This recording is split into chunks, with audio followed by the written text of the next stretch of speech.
Hey everyone, we are here. We're back to talk Agents of S.H.I.E.L.D. We are getting down to it. This is, I guess, technically the penultimate episode if you don't count next week as being two. But joining me today, we've got Christian. Hey, Christian. Hey everybody, very excited to talk S.H.I.E.L.D. Yeah, I'm really stoked to talk about this episode in particular. I know you and I were starting to talk ahead of time as we were waiting for Tehran, who is not here. Yeah. So Barbara. Yeah, Barbara is he's writing some Daisy Tehran fanfic right now. And let's just say it borrows heavily from Twilight, the young adult vampire series, for those possibly not in the know. And our friend Katie is not going to be able to be with us tonight, but we insist she join us next week for the series finale. Absolutely. And also, Christian, I don't know if you wanted to plug this later, but we are going to be doing a live reaction next Wednesday, right after the final episode airs. Which is great for those of you on the West Coast, although it's still a little late even on the West Coast. It's definitely late for me. But Wednesday at 11 p.m. Pacific time, we are going to do a live Marvel movie talk where we react with our friend Zach Wilson, who a lot of people know not just from Marvel Movie News, but from the Agents of S.H.I.E.L.D. after show. And we're going to react to it live. And yes, we know that's 2 a.m. Eastern time.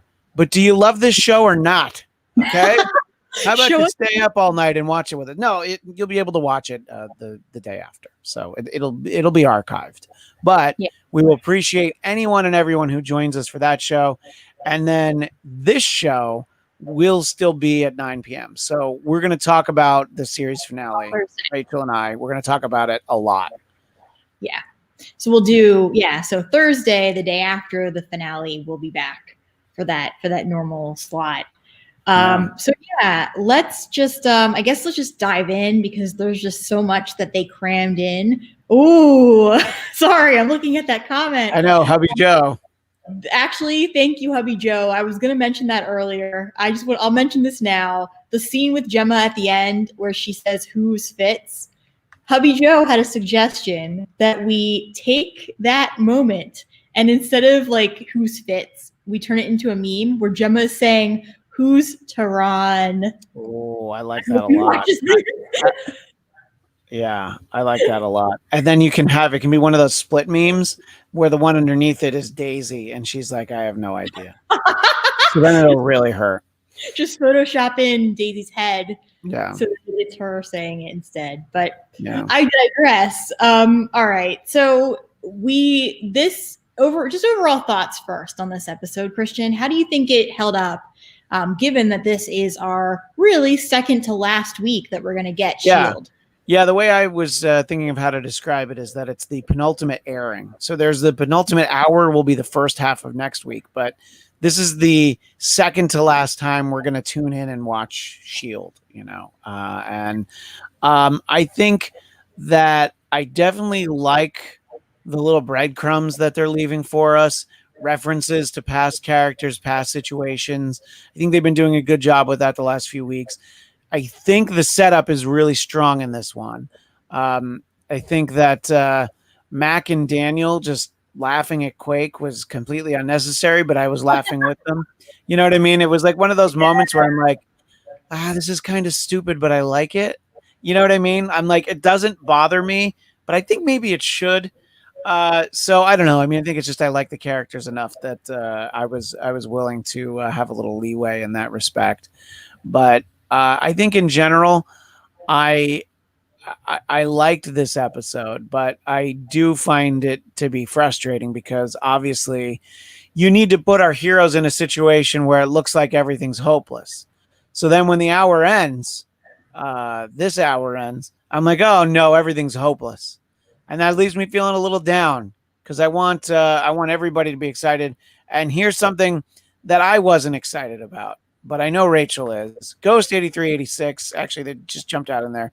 Ghost 8386. Love the Grant Ward name drop in this episode. And you can see his avatar, by the way, is Ghost Rider. So obviously, Ghost 8386.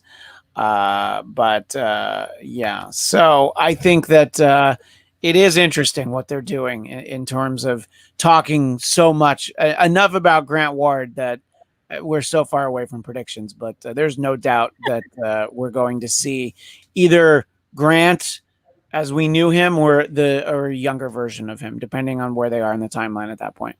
Yeah, so let's talk about that for a second, since that was to me, that was a big part. One of the things, I know this is like people debate this all the time with S.H.I.E.L.D., is Grant Ward. And we know that Brett has come back a few times. Well, he came back for the framework after he was officially killed off, while he was playing Hive.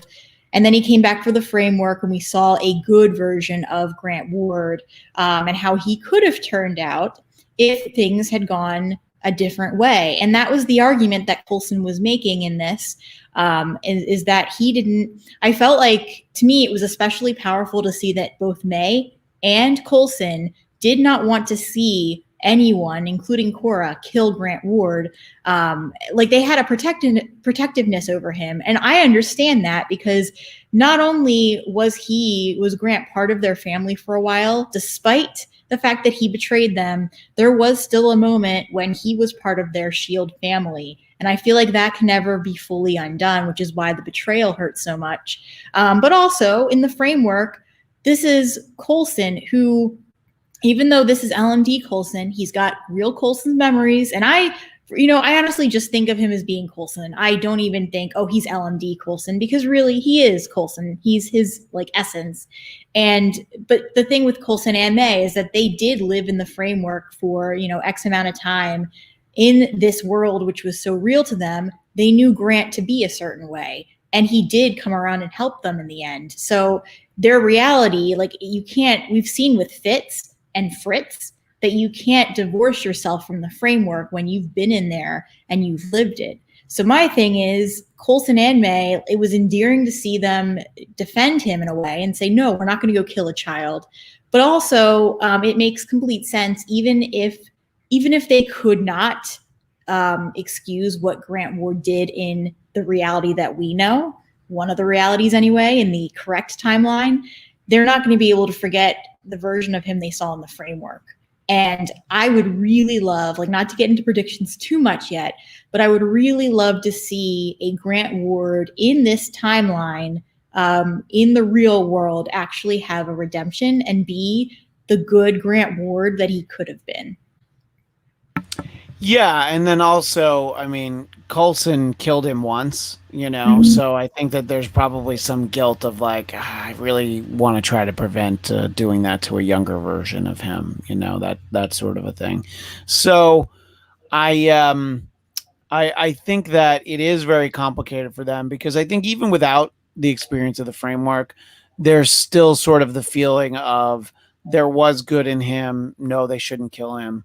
But yeah, I think that we're seeing in the chat too. I think in general, the consensus is that we're going to see him. And I think that's fair. He was he was such a big part of the show, not just when it premiered, but for the first few years.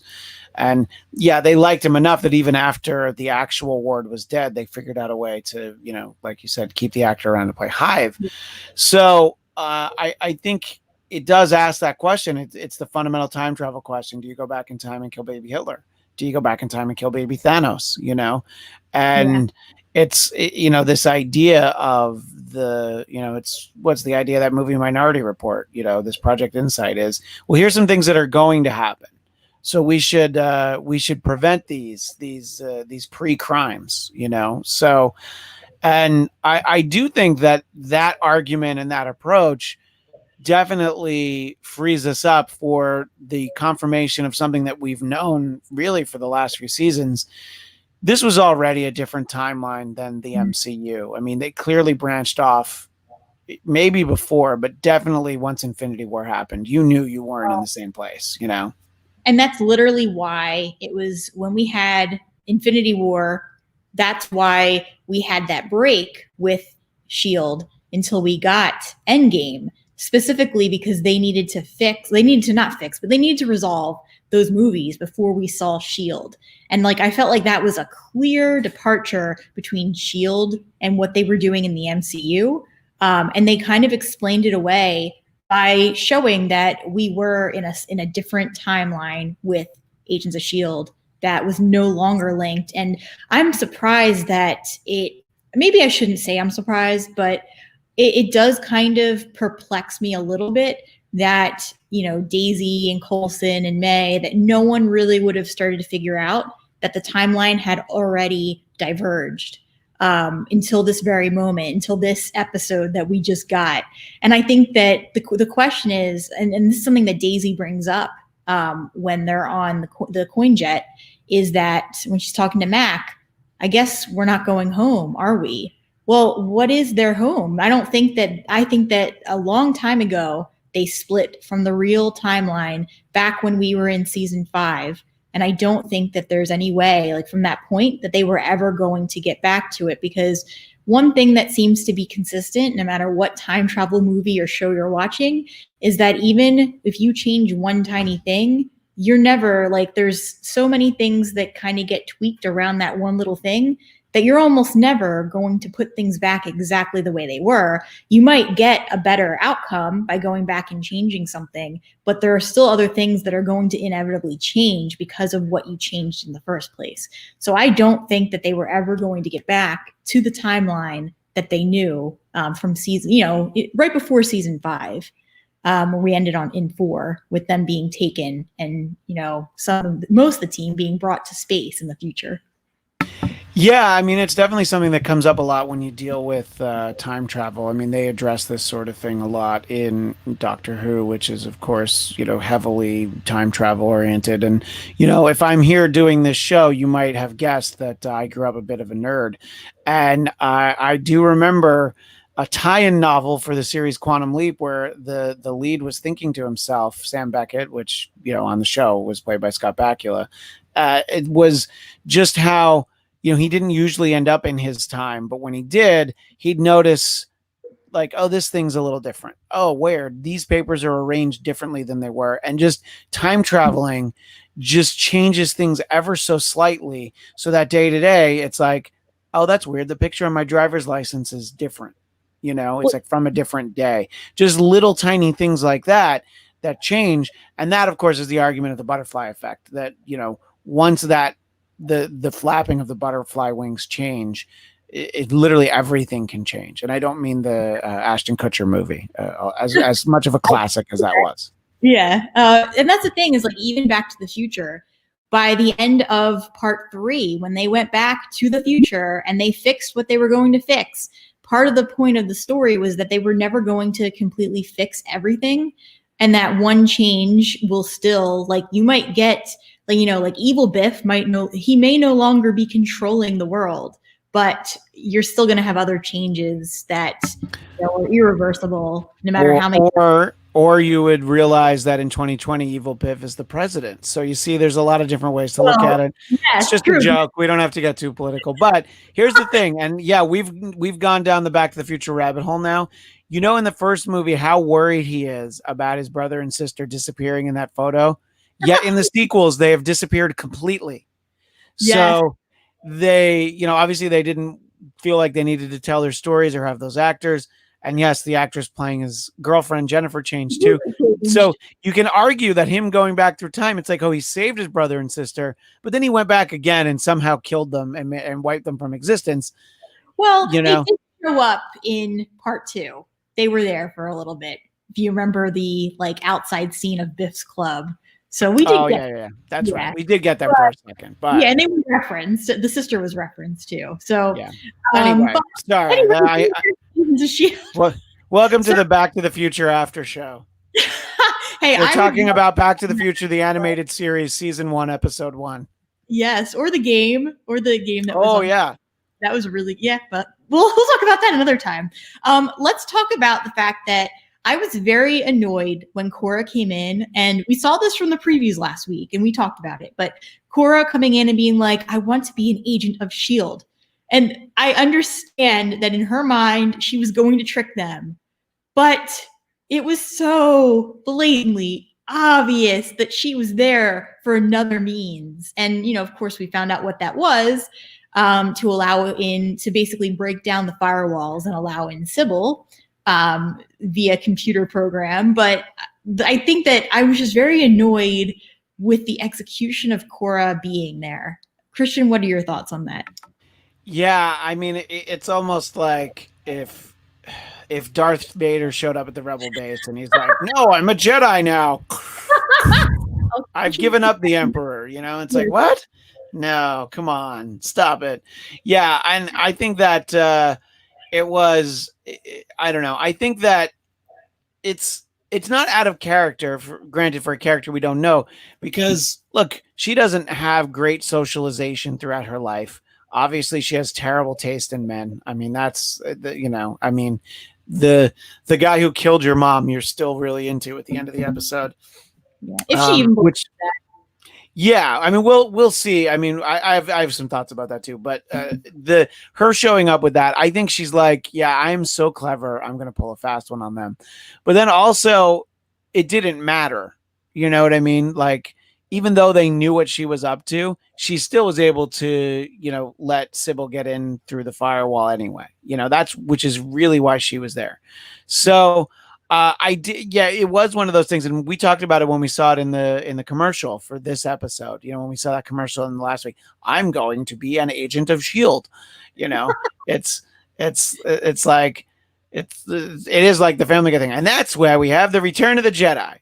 It's like, okay, great. So we got the name of the show in here, great. But yeah, I think that she was not as clever as she thought she was, but she didn't need to be all that clever because Sybil was enough steps ahead of everyone, Well, yeah, and I think that Sybil probably could have found another way to get in the first place, but I guess it doesn't matter. The fact is, they needed Korra just for the character development. I guess they needed her to be there to kind of face off, to have like a semi face off with Daisy. I do feel like even though I didn't especially care for how they handled Korra walking in and how they were, having her pretend like she wanted to be on their team. I would have been more interested if she was just outright honest about what she was there to do and then beat them anyway and then left. But what I do like in general with Korra is that I see a lot of similarities between her and Daisy. Specifically, when we go back to season 3, the way that Daisy was acting when Hive had basically possessed her, and it literally feels like if we didn't know that Nathaniel's power was taken from Daisy, I almost would wonder if he was another Hive. But we know that he isn't. We know that is not his power. It just, to me, feels like he has done the same thing and possessed Korra, but he has not. I don't think that it's anything beyond what, it's something beyond Korra just wanting to feel a connection to someone. And I think that in her mind, Nathaniel was the one to literally save her and change her fate and change the way that her life was going to be. I can still feel like, especially when we get to the end and we got that kiss, I still felt like even though Korra is definitely on Nathaniel's side, like a part of her might have her doubts. Yeah, I think that too. And actually, I did think that there was a moment there when she was looking at him, and this is exactly what they were trying to have us think could happen. I thought that there was a chance that she was going to kill him, because of how angry she should be at him killing her mother for no real reason. Well, at least as far as she's concerned. So I thought that was coming. And so I think that could still be coming, but she's just sort of biding her time and, I guess waiting to see what happens next and when it's the right opportunity for her to do that. Or, just try and take his role away from him. But I think that she doesn't entirely trust him, but she was not in the headspace where I thought she was, which is where she was going to kill him, Yeah. And I also talking about Jiaying for 1 second, I still am not convinced that she's dead. I almost think that either it was supposed to be a trick, like not in a bad way per se, but like, a trick to that, maybe everyone realizes she's not actually dead, but they wanted Korra to think she was. I don't know. Or they really do think she's dead and she's not actually dead. She's just almost dead, as they would say in Princess Bride. But Anyway, I want to talk about, kind of moving Well, on. let me just jump in that the thing that we can definitely say is that the actress who played Jiaying was certainly not there on set, and they did not do a good job. when we have Cora looking at her corpse, and I was just like, oh, they really just didn't want to pay her, did they? Because it's like that didn't look anything like her. You know what I mean? It was it's like oh, they should have just done the shot you usually get where they lift the sheet and you don't see the person at all. Yeah. And yeah, it was just something, and it was just like that's not her, and it just I don't know. It's such a dumb little nitpicky thing, but it completely took me out of the moment. I'm like, that's not her. That could have been me lying there, getting a SAG waiver. I don't remember. It was so long ago. I could have filmed it.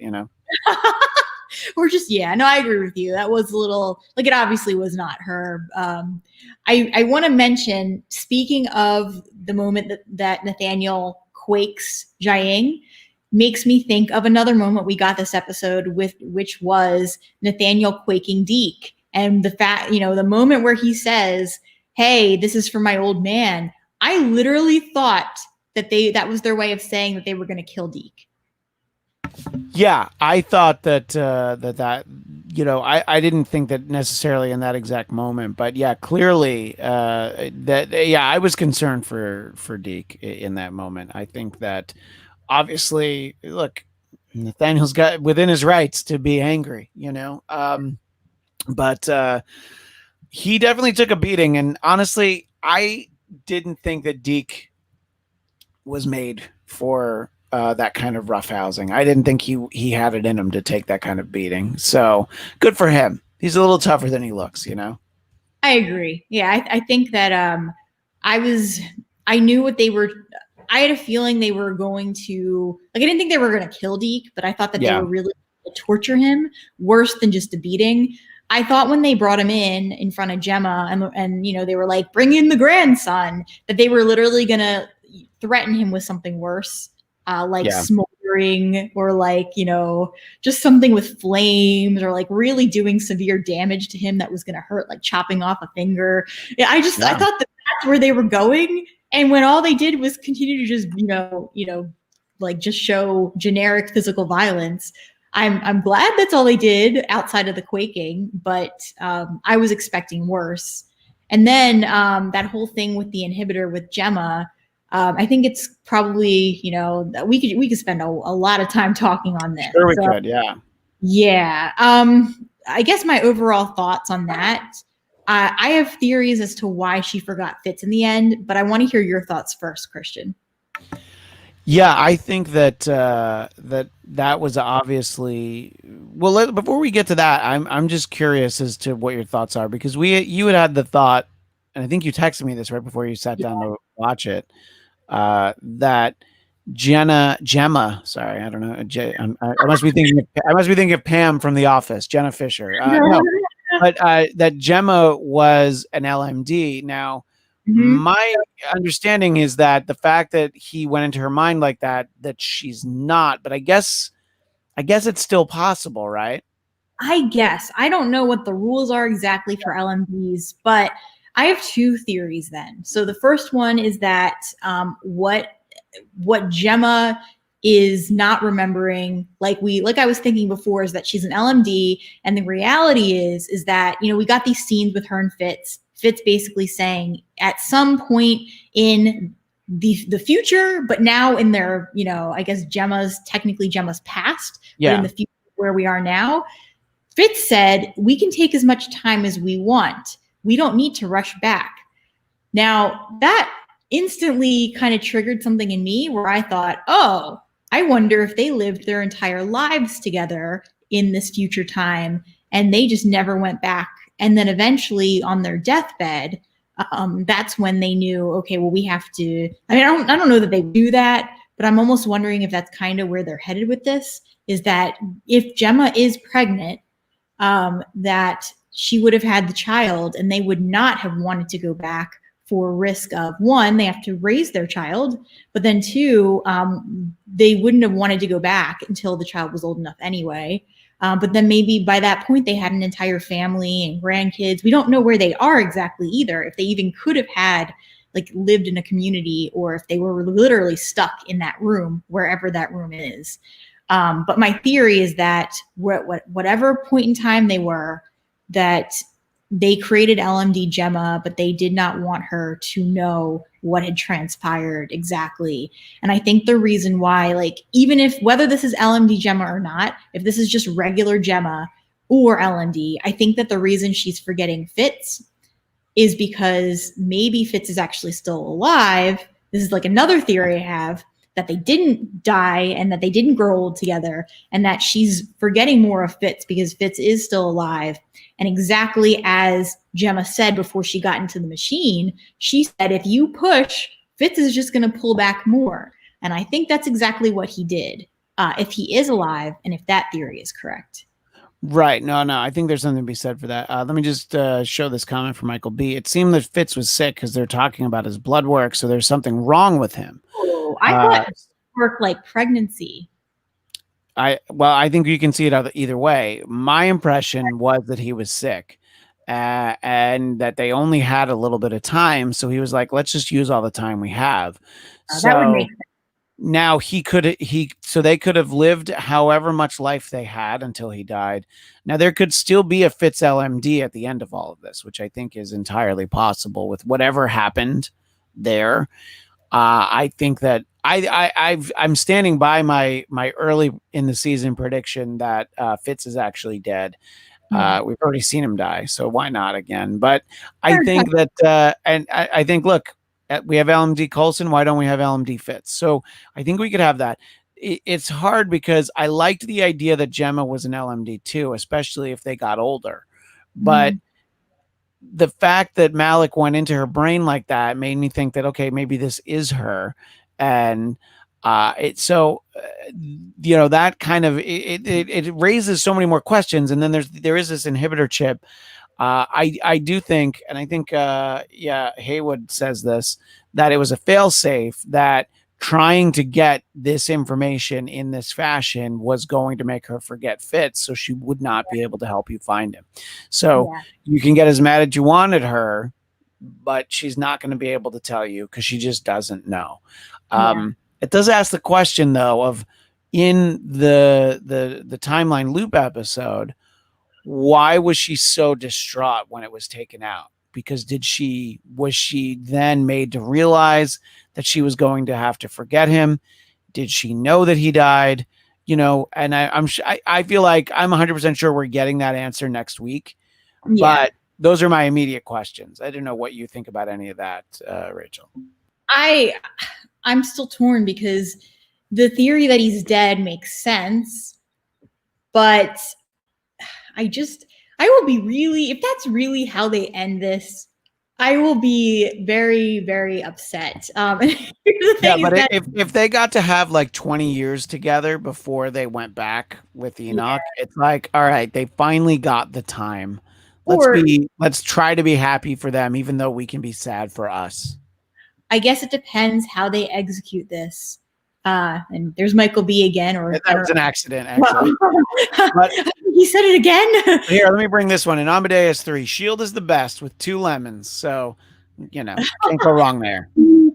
So I don't know. I feel like if they did get to spend the rest of their lives together, or at least, like you said, Christian, the 20 years, I guess that will make up for it. It's just going to depend how they execute this.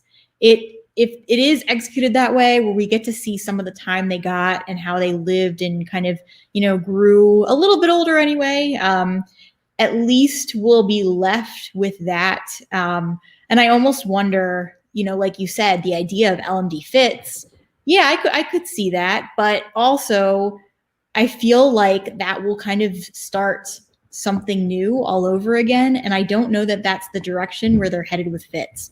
I feel like either way, even if everybody on the team that is alive at this point survives, I feel like what they're doing with this is still going to be dark, and that they're going to end on a somber note, which is that everybody goes off and they live their own lives. And I guess now is a great time to talk a little bit about Daisy, because the only comic relief we got in this was on the Quinjet between Daisy and Daniel. And if nothing else happened, like if everything else goes to hell and we still get Daisy and Daniel, that will at least be one silver lining. Yeah, and I like that they talked about it. I like that they addressed it, and I like that Mac was like, it's not just me that's going to come for you if you hurt her. It's all of us. And I think that I liked that sort of lighthearted moment. It's something that you almost never get in movies, and a lot of times in TV you don't get it. It's the kind of character stuff that you're more likely to find, honestly, in like comics or novels or something, where you have sort of a largely unlimited resource for the amount of time you can dedicate for stuff like that. On a lot of TV, especially network TV, you don't have a lot of time for stuff like that. So again, it's that interaction that I'm like, oh, I don't know, this should be a waste of time. This should bother me, but I'm glad that we got it. And I liked Daniel making fun of her superhero code name of Quake, like to her face, So I did like all of that, but let me turn it back on you, Rachel. What did you think about what Max said to Daisy? This idea that, well, we've had a good run. Maybe it's just the way it's going to be. And the way she reacted to that, where she was like, what do you mean? No, you guys are my family. And he's like, we've got phones. I know you millennials don't use it for this, but you could talk to each other on it. Well, and that's the thing, is that Daisy had been through a lot of trauma even before S.H.I.E.L.D. And I thought her reaction was very characteristic of a kid who has been through, not that she's a child now, but she had been a child who had been through trauma. And I think that really speaks to her reaction. And one of the things that, has always been obvious with her character is that she's afraid of being abandoned. And here is now the time, like for so many years, she has known this family. And even though they have gone through hell together, and it's always been about, one action-paced moment after the next, they've been together, and she hasn't known another life for years. And so for her to now be in a place where she's going to lose all that and lose the one thing that was constant in her life when it came to people, I really felt awful for her, and I felt every single piece of that, of those emotions that she was showing. And with something like this, where we know the show is ending, I couldn't help but feel like some of that was actually Chloe. Obviously sad, because she was going to be losing the people who she's really close with. The cast members are all really close friends. So for this to be the end, it's not just the end for Daisy, but also the end for Chloe. And I couldn't help but read through the lines there in this scene. But I think, to me, my heart was breaking for Daisy, the character, and I was hurt. Like, I felt her pain that Mac did not react in a different way, like more sad. But I also understand what Mac's saying, and I think that what they're trying to show, especially with a stable character like Daniel, is that it is time for the team to not have to deal with this, ongoing craziness of their missions anymore, and to go off and just be able to relax and settle down. And it's funny to me, like, I'm an Agent Carter fan, and so when I see Mac saying to Daniel Sousa, "You better treat her right," I'm like, Mac, do you know who you're talking to? And the thing is, he does know who he's talking to, because this is Daniel Sousa. He is known. And yes, Daniel Sousa had his moments in Agent Carter that I was not happy about. Like, there were a couple things with how he handled situations with Peggy where I was like, oh no, he didn't. But overall, Daniel Sousa is, an upstanding person. And so I think that if Daisy was going to be with anybody, he's one of the finer people to be with, in terms of how he's going to treat her and be there for her. So that was kind of my take on that whole scene that we got between the three of them. Yeah, and Michael B chimes in, I don't know that they would abandon her, and I don't think either of us think that. And I think Mac was trying to tell her that they can't work together forever, but she will always be invited to the BBQ. And yeah, absolutely. They'll still get together. Yeah. And I think that sort of to what the Chronocom's mission is, I think that the series ends, there is no shield in whatever this timeline is. And so that they're not working together because there is no shield. You know, something about the way that they fix all of this is like, okay, well, there just isn't shield anymore. You know, there's sort of the literal destruction of it that we saw, which Triskelion. yeah, but like the Triskelion, it was like, okay, great. So you took a still from Winter Soldier. Nice job. That's great. You licensed that from Disney. Good job. But also, I'm like, of course, they're not going to like build a replica of it and then destroy it. But it was still cool to see. But at the same, again, this is where it gets too nitpicky for me, and it's where I would probably be annoyed watching this show, hearing me complain about stuff like this. But I was just like, all right, I guess. But that's also the only one they showed us, was the one that they had footage of from Winter Soldier. We didn't see like any other bases that we'd seen in earlier episodes in the series, So anyway, but I think that, this idea that S.H.I.E.L.D. has to end, I think is right. I think that's what we're going to see. Haywood Wong has a good point. Daisy declared Gemma is her sister. I love that idea. That it's like Cora is technically her half sister or whatever, but Jem is her real like emotional like family sister, and that's who she was going to go rescue. So I think that's a great point to make, Haywood. Yeah, absolutely. And just to kind of just as we're winding down the talk here. Just like to go off what you said, Christian, with S.H.I.E.L.D. being destroyed, obviously they can do that because they are not in a timeline with the regular MCU anymore. And we don't even know just yet where that is headed with the MCU. We're still waiting.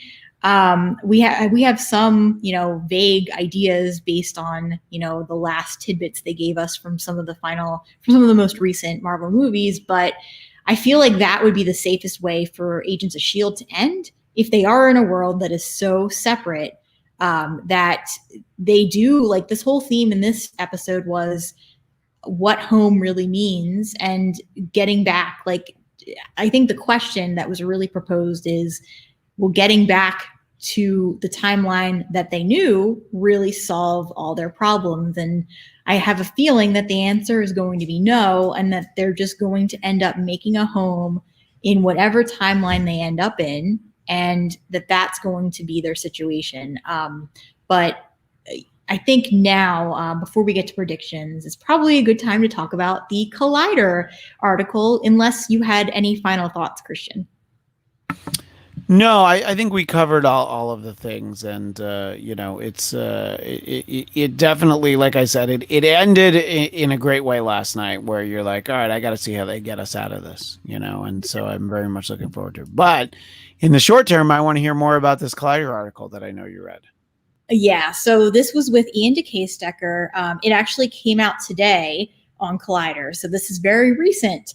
He was asked a bunch of questions, and the TLDR is that Ian could not say much. He admitted that he couldn't say much, but he did say that there will be a satisfying end to the series finale, and he also says that as someone who's a fan of the show. I just want to read maybe like one little clip from it, if it lets me. There we go. Okay, so one of the questions they asked him was about his relationship with Fitzsimmons and what we might expect. And he literally said, no, I can't. The question they asked was, is there anything that you can say to give hope to the fans? He said, no, I can't give anything away. With this being the last season, I think the writers did a great job of finishing it. For me, as a fan of the show, they tied things up in a very satisfying way. That's all I can really say. You must get so bored because we can never really tell you anything. But if you want to read more, it wasn't just predictions. It was also, how he felt with being on the show from the beginning to the end, what that was like. They asked him a couple questions about props that he's potentially taken. And he said that not much, even though he was in with security and could have. And so it was a very interesting article from, the cast member that we have not really seen much of this season. And it sounds like it was due to other filming obligations that he had that kept him away for most of the season. So that would be a good time for us to get to some predictions. Christian? Well, I think that Rachel, and we announced this earlier, that next Wednesday at 11 p.m. Pacific, right after the West Coast airing of it, Rachel, myself, and our pal Zach Wilson will be doing a live Marvel talk where we react to it. I think that there might be a little moisture and some redness around your eyes, Rachel, at that point. I think it's going to be very emotional. And yes. If I also look that way, then they really went emotional. But you're going to be bawling. Depends on what they do, Yeah. It's if Ada's in there, I'm gonna cry a lot. No. No, I think that there's going to be, it'll be a very bittersweet finale. I think we're gonna lose a few people. I think that FITZ is not alive at the end of the episode. There might be sort of a flashback to him and Gemma spending, maybe, like I said, as much as like, say 20 years or whatever, probably not that much, but getting to finally spend some time together. But I think that, there'll be some of that, and not everybody will end happily ever after. And I mean, I think that it'll just sort of end where Coulson finally gets to rest. I said that, I think I said this last week, or I said this recently, that he's basically Data in Picard, where he's like, I know I'm already dead, but now I need to be really, really dead. Can you let me be really, really dead? So I think that that's where he is. And also Michael B reminding us that the icers used to be called the Night Night Gun, which that's a nice callback from early in the show. I think about that occasionally, that they thought it was good to call them Night Night Guns at one point. But icers sounds cooler, but there was something fun about them being in it. But anyway, so I know that's not really specific. I think there's going to be tears. I think there's going to be death.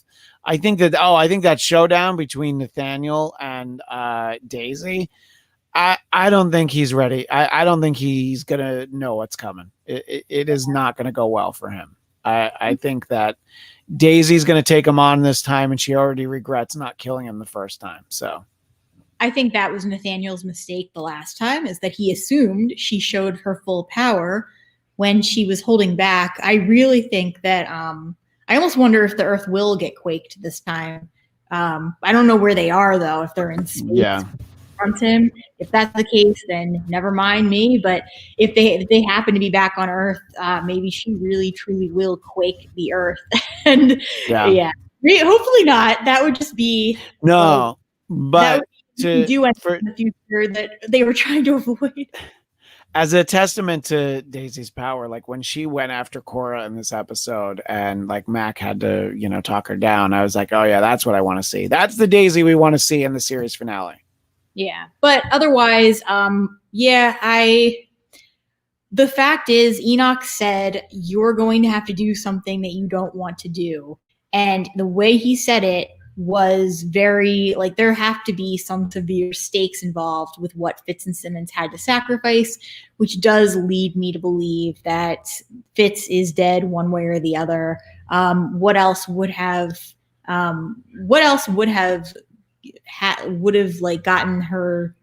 Gemma to react that way when the inhibitor chip was taken out.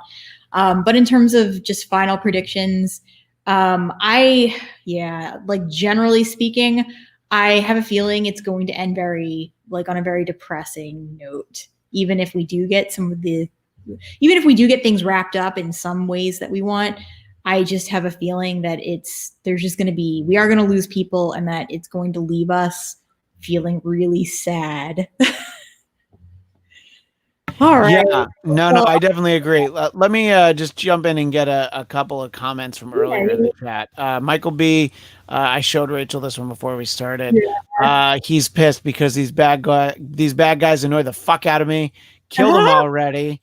And where was this? Oh, I love this comment from Hayward Wong. I'm hoping for a portal scene. All their allies, Deathlock, Hunter, Bobby, Lash, all show up. That would actually be a really cool moment to have some kind of last stand with some familiar faces. And look, I can be as critical as I want of the character, but if an adult Grant Ward is standing there with them by their side to fight that last fight, that would be a nice way to end the series. You know, I think that could definitely, yeah. But and then also Michael said some montage of scene where everything turns all right and Ward and Daisy live happily ever after. Not going to happen. I shipped Ward and Daisy. I really truly did. But that was because I did not know that Daniel Souza could be brought to the future to be with Daisy. And now, here's my thing. In the past, I never would have shipped anyone with Daisy more than Ward. Now, I would be very torn. I really don't know because I was always like Daisy Ward, but now I think I'm more Daisy Daniel. Yeah. So, yeah. Tehran did email me that he was going to be so late that it just made sense for us to do it. But because he wasn't here, I'm officially unshipping Tehran and Daisy. I'm no longer interested in that. Yeah. So he's gonna have to live with that for the rest of his life. Off-topic comments. Love Quantum Leap. Love 12 Monkeys. The 12 Monkeys series on Sci-Fi I thought was great. I really liked that show a lot.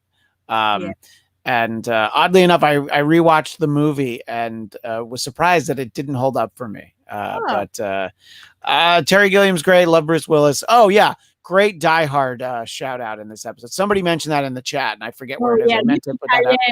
Yippee-ki-yay. I thought that was great. It's I love how Deke really took on the 80s. You know what I mean? So he should just, last prediction, he should just end up in the 80s. That would be probably where he wants to be anyway. But Christian, where can everyone find you? You can find me on Twitter and Instagram at ChristianDMZ. And if you're watching this, you're on my YouTube channel, Blackcast, BLADTCAST. So you can find this show. You can find Marvel Movie Talk, where earlier today, Rachel, myself, and Michael Shirley, we did talk about something that Haywood mentioned in the chat, which is this idea as to whether or not Black Widow will end up as video on demand like they just did with they announced for Mulan. So we talked a lot about that. We talked about Captain Marvel 2 and some other stuff. So you can find that show there. You can find this show there. You can find a bunch of interviews that I do and my podcast, The Blackcast. And also, one last plug, you will find next Wednesday at 11 p.m. Pacific, the live reaction to the West Coast airing of Agents of S.H.I.E.L.D. And also this show next Thursday at 9 p.m., where hopefully Katie and Tehran will be able to join us. But Hubby Joe does ask, who is this Tehran I keep hearing about? Good question. Who is he? A good question. My inhibitor chip must be blocking it out. Yeah. Well, this has been amazing. I am Rachel. You can find me pretty much anywhere at either at Rach Goodman, which is more my, podcast stuff, acting stuff, or you can find me on my writing stuff at Rachel Radner Author on Instagram or at Rachel Radner on Twitter. I'm a self-published author, so if you like romance, you can find a few of my books on Amazon, part of Kindle Unlimited if you are a member. And yeah, I'll be releasing another one in August, and I've got a couple of short stories coming out over the next couple of months. But and if you're interested in a cryogenics love story, make sure you get Frozen in the Night, a Rachel Radner classic. I researched the hell out of cryogenics for that book, so I'm proud. But in any case, thank you for tuning in, everyone. See you next Wednesday.